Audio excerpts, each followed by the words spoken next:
and welcome to This Week at the Movies. I'm Matt, and I wanted to jump on midweek because we have a couple of big releases, marquee releases here for the second week in December. So without further ado, going to jump right into it. And the first one is Wake Up Dead Man, a Knives Out mystery. This is the third film in the Knives Out franchise that follows investigator Benoit Blanc, played by Daniel Craig.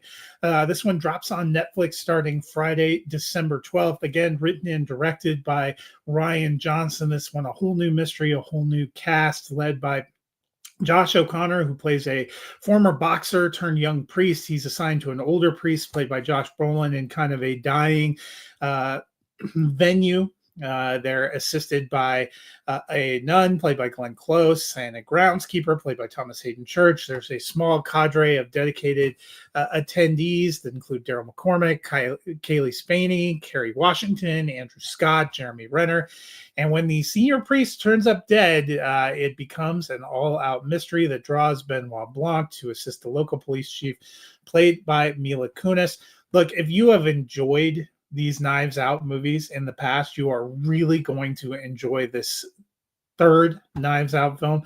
I think I like this one a little bit more than The Glass Onion.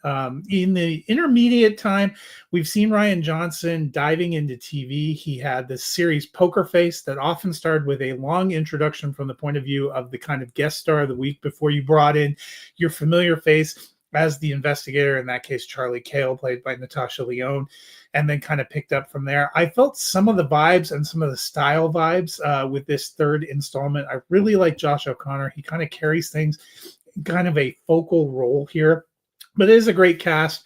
Daniel Craig continues to have fun. This one feels different. The case is different. Kind of what they're doing is different. It feels like a lot of fun.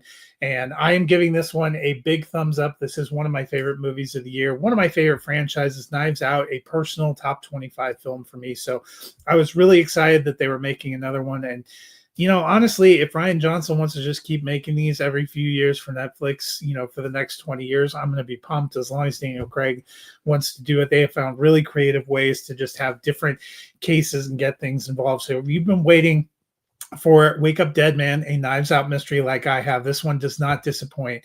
Well worth seeking out.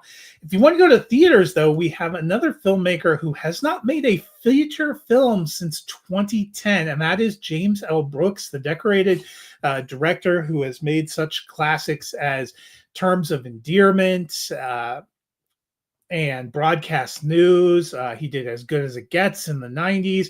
He had a couple of films in the 2000s, you know, Spanglish, a film with Adam Sandler that I actually liked, I think, more than most.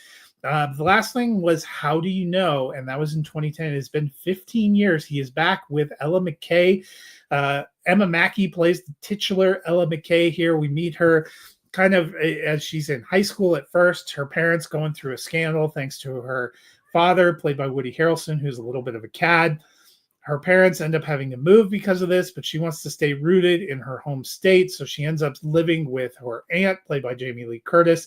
She kind of sets herself up, has a lot of things going on. Then we flash forward well into the future. Her mother has kind of passed away. She's still estranged from her father, still very close with her aunt, but now she is serving as the lieutenant governor.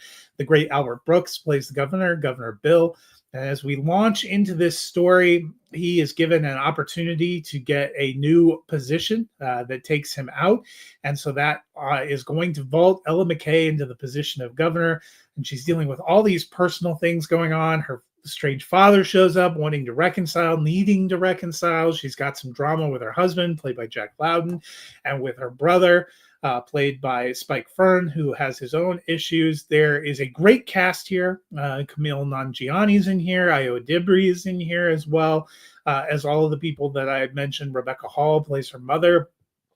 Julie Kavanagh, who has been the longtime voice of Marge Simpson on The Simpsons, a series that James L. Brooks has been a part of, is a key role in here, and the narrator. But I really enjoyed Emma Mackey in the lead role. I think she has a lot of good blend of humor and drama, but there are some great pop-ups. Albert Brooks killed me in the scenes that he's in. I had a lot of fun with him. Jamie Lee Curtis has some incredible line deliveries as Aunt Helen.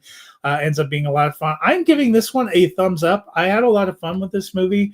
I think it is well worth seeking out in theaters, especially if you like those kind of comedies. If you've been a fan of James L. Brooks in the past, this one will not disappoint. So that is the two big releases this week. I will be back early in the week, midweek next week, to talk about some of the movies that are starting to come and the onslaught for Christmas week. But until then, fire up Netflix and watch Wake Up Dead Man. Head out to the theaters and catch Ella McKay. You won't be sorry that you did. Both of them are great. Hope you guys have a wonderful time, and I'll see you at the movies.